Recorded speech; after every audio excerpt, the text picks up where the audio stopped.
We're having fun here, no? Man, oh man, the Dallas Mavericks get a major statement victory. Their second one in about the span of a week. I considered the Houston one as well. But Dallas goes to LA and beats the Lakers, who were riding a 10 or maybe even an 11 game win streak coming into this game. The number one seed in the Western Conference. They go into their house and they pretty much dominate this game. The first half was real close, but in the second half, Dallas really seized control and just took it from there. In this game, you have Luka go off, again falling one rebound shy of a triple-double. I'm sure he's happier with the win than he would be for the triple-double. But Luka goes 33 minutes, 27 points, 10 assists, 9 rebounds, 10 of 23 from the field, and 4 of 10 from 3, including a sick step back 3 in LeBron's face about midway through the fourth quarter. That pretty much, it felt like the dagger, because LA, even though Dallas had really tightened down defensively and pretty much smothered LA in the second half, that was really what buried it, because it was still kind of floating around a little bit where you kind of were a little bit weary of LA maybe making one last push, and that step back 3 just completely ended any notion of that. Dallas with a major statement victory. Luka also, hey, shout out on the defense, 3 steals as well. Quality day for him. Speaking of quality days, we got to give some respect. I don't have his stats here on the board. I should, in all frankness. Dwight Powell played the best game of his season so far. So for all the negativity that we've given Dwight, myself included, the guy deserves a lot of credit here, because this is by far his finest performance of the season.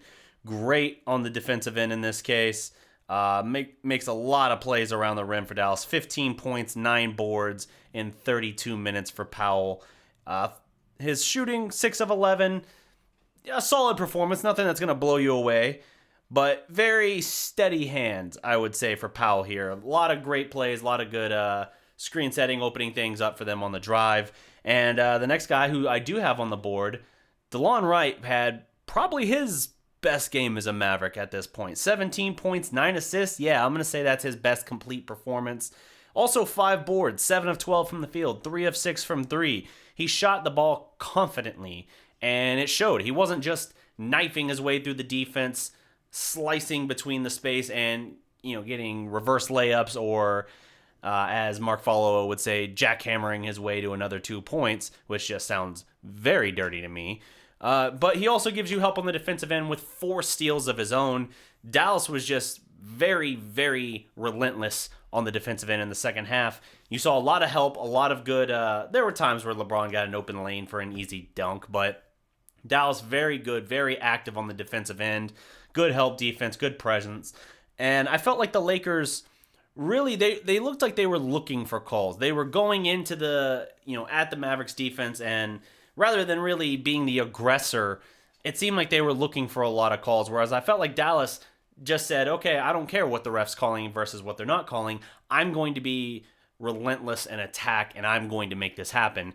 And that's how you got the separation, I felt. Obviously, in that third quarter, Luka is a huge part of it again. The third quarter feels like the time in which Luka Doncic really takes over a lot of nights.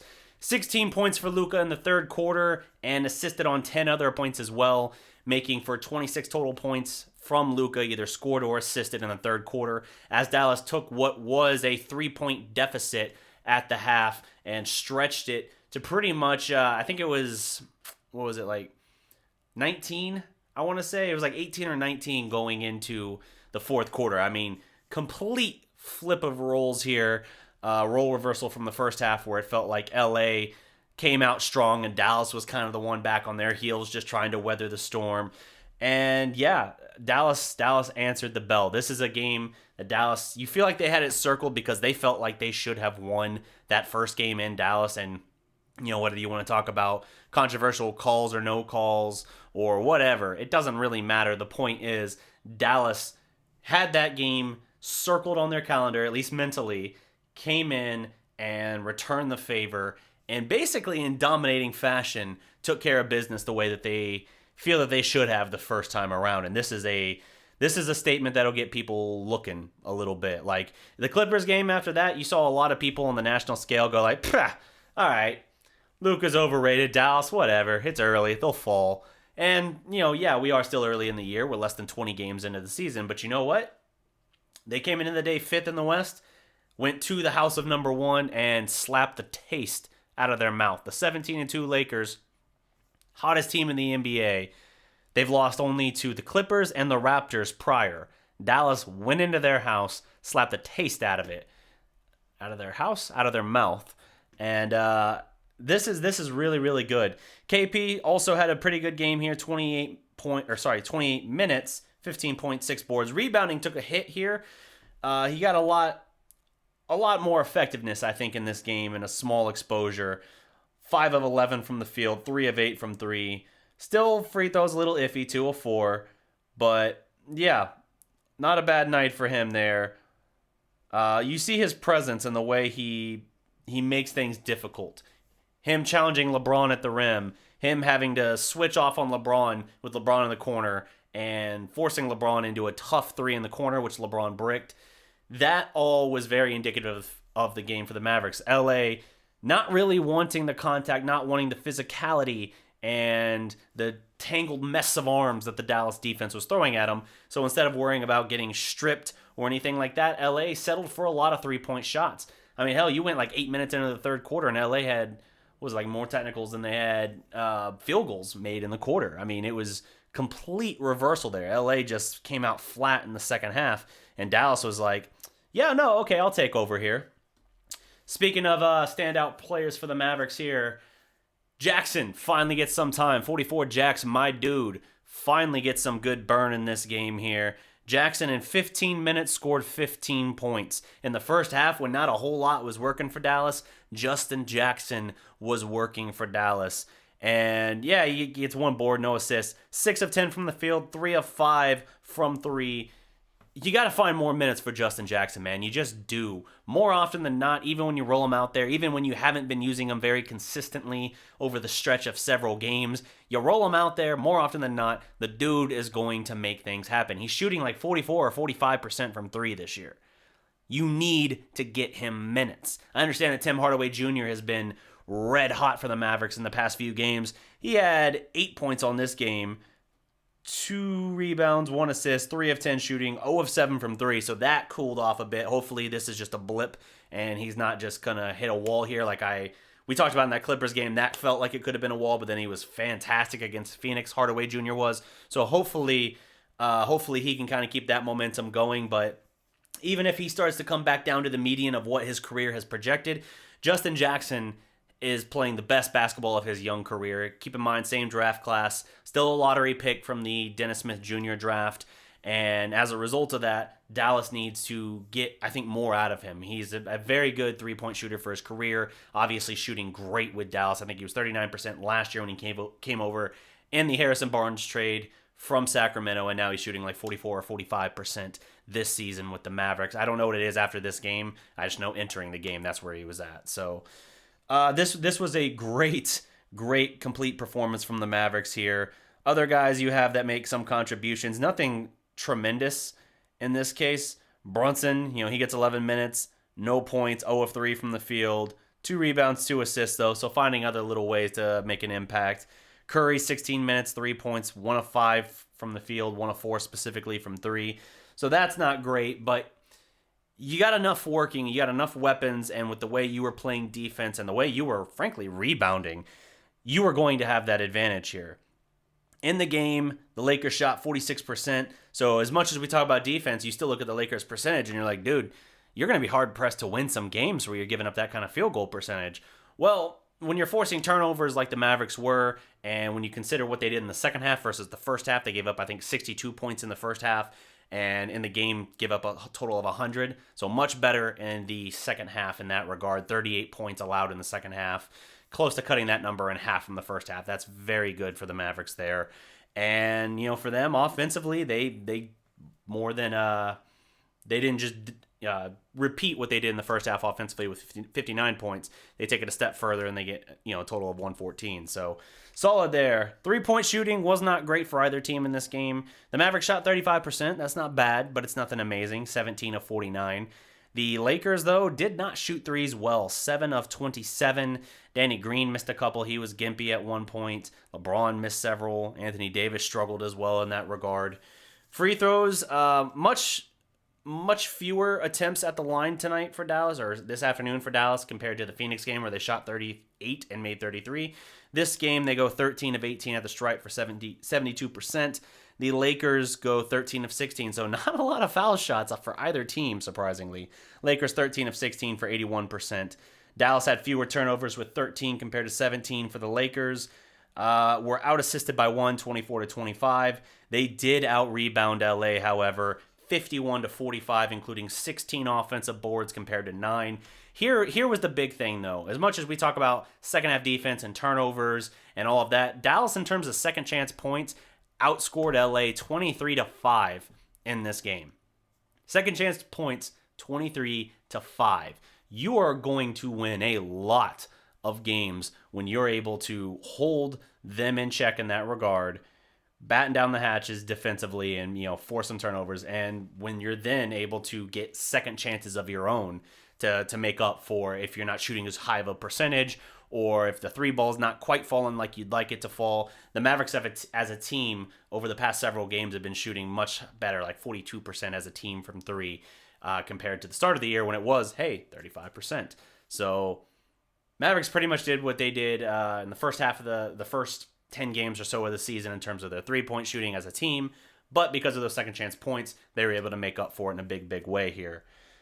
LA did have 3 blocks compared to just 1 for Dallas. I believe that was actually Dodo, I want to say, on LeBron, which is nice. And Lakers had 3 technical fouls. Not a good third quarter for the Lakers as that all kind of came unglued. For the Lakers, you had LeBron go 36 minutes, 25 points, 9 boards, 8 assists on 11 of 20, 0 of 5 from 3, which is, again, why when he's taking that 3 in the corner against KP, you're kind of looking at that as a Mavericks fan, and you're like, all right, you haven't thrown it in to the water from the edge of a boat all game in terms of three-point shooting. You got a huge mismatch in terms of speed and power over KP, and rather than go at him, you're just going to kind of dribble around in the corner, cross up, not even cross up to create space, just kind of, try and rock him to sleep a little bit to get the shot off. And yeah, he gets a clean shot off, but not the best possession you could have had there, and that was a last gasp for them, it kind of felt like. 4 steals for LeBron, though, so he did make some damage, and a lot of that was in the first half, too, during that run out for the Lakers.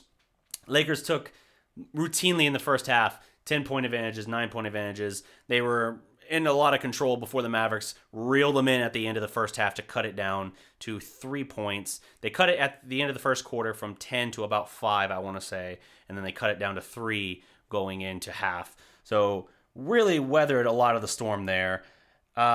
Anthony Davis, 36 minutes as well, 27 points, 10 boards, 10 of 21 from the field. Kind of like the first game, him and LeBron's stat lines were pretty comparable in that regard. Anthony Davis had a fantastic first half and a very forgettable second half in this game. And I credit a lot of that to Dwight Powell, to the Dallas defense in general. I think that was very, very good for them to slow things down. The only other Laker in double digits is Caruso with 10 points, 4 boards. So, yeah, Mavericks get a hell of a win here. A lot of good things working for them in this game. It's good to see that they've reissued a statement now pretty much to the rest of the league that, we know what happened with the Clippers, but, as good as people say the Lakers are, people say the Lakers might be the best team in the Western Conference. I don't think that. I think it's the Clippers. But a lot of people will say they think the Lakers are arguably the best team in the Western Conference.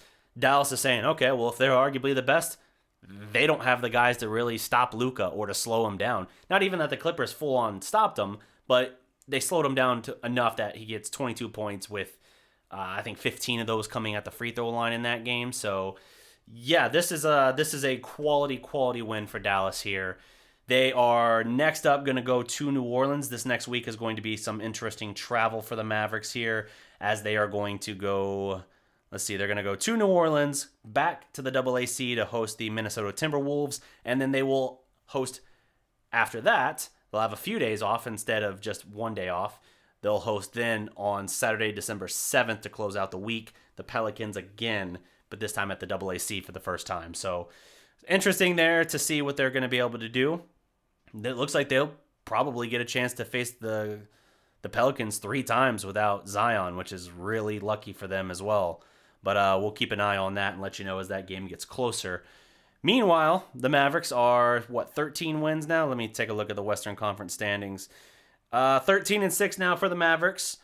3.5 back of the Lakers. And yeah, every team ahead of them is on at least a 1-game losing streak. How about that? The Lakers, the Clippers, and the Nuggets have all lost a game. Mavericks with the 4th best record in the Western Conference right now.